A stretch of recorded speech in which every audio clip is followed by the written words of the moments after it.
안녕하세요, 여러분. 가계부의 마법이라는 말을 믿으시나요? 오늘 제가 소개해 드릴 사연은 마법이 아니고서는 도저히 설명할 수 없는 어느 워킹맘의 눈물겨운 살림 이야기입니다. 중학생 아들과 고등학생 딸 그리고 부부까지 총 4인 가족. 남편이 주는 생활비 200만 원과 아내가 버는 250만 원을 합쳐 월 450만 원으로 가정을 꾸려갑니다. 그런데 남편은 아내에게 묻습니다. 왜 저축한 돈이 없냐? 너는 왜 그렇게 돈을 흥청망청 쓰냐라고 말이죠. 흥청망청이라는 단어의 사전적 의미는 돈이나 재물을 아끼지 않고 함부로 씀입니다. 과연 이 아내분이 돈을 함부로 썼을까요?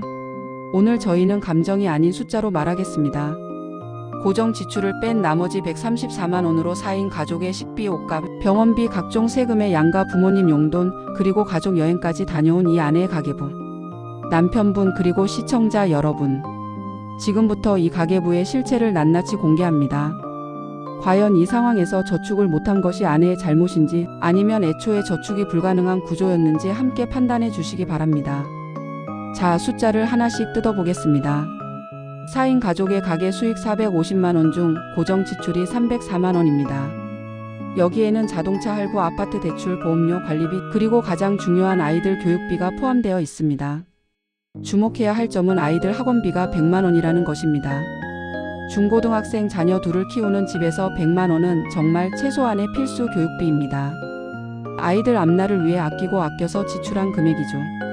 여기에 아파트 대출금과 관리비까지 합하면 사실상 아내가 마음대로 조절할 수 있는 돈은 거의 남지 않습니다. 고정 지출을 제외하고 남은 돈은 월 134만 원입니다. 남편분 잘 들어보세요. 이 돈으로 한 달 동안 무엇을 해결했는지 나열해 보겠습니다. 식비 4인 가족입니다.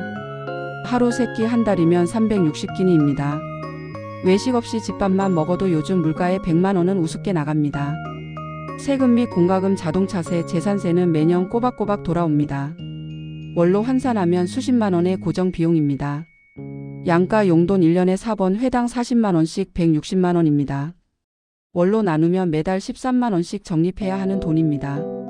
의류 및 병원비, 성장기 아이들 옷값과 갑작스러운 병원비를 무시할 수 있나요? 남편분, 이 134만 원에서 식비 8만 100만 원만 빼도 남는 돈은 3,050만 원 남짓입니다. 이 돈으로 세금 내고 옷 사고 병원 가고 부모님 용돈 챙기면서 가족 여행까지 다녀오셨습니다. 이건 흥청망청이 아니라 초인적인 절약입니다. 아내가 본인의 식비까지 12만 원으로 제한하며 버틴 결과입니다. 남편분은 지난 4년 동안 본인의 채무를 변제하셨습니다. 본인의 잘못으로 생긴 빚을 갚느라 생활비를 200만 원밖에 못 주셨죠. 그동안 아내는 세후 250만 원을 벌어오며 사실상 집안의 경제적 기둥 역할을 했습니다. 남편이 빚을 갚는 동안 아내는 가정을 지켰습니다. 남편이 빚에서 해방되는 기쁨을 누릴 때 아내는 마이너스가 나지 않게 하기 위해 매일 밤 계산기를 두드리며 한숨을 쉬었을 것입니다. 그런데 이제 와서 왜 저축이 없냐고 묻는 것은 지난 4년 동안 아내가 짊어진 짐의 무게를 전혀 이해하지 못하겠다는 선언과 같습니다. 남편분께 묻습니다. 이 상황에서 저축을 하려면 아내가 무엇을 더 줄여야 할까요?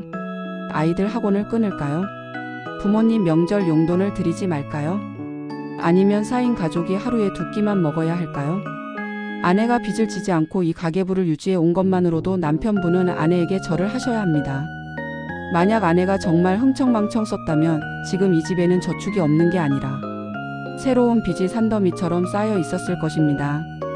사연자님, 당신은 잘못하지 않았습니다. 오히려 그 좁은 예산 안에서 아이들에게 여행 추억까지 만들어준 최고의 엄마이자 경영자였습니다. 남편분, 이제 인터넷의 목소리를 들으십시오. 아내를 비난하기 전에 본인이 지난 4년간 가정에 끼친 경제적 손실과 그것을 메우기 위해 아내가 얼마나 스스로를 희생했는지 보셔야 합니다. 저축이 없는 이유는 아내가 낭비해서가 아니라 남편분의 수입이 가장의 책임을 다하기에 부족했거나 가계 구조 자체가 저축을 허용하지 않았기 때문입니다.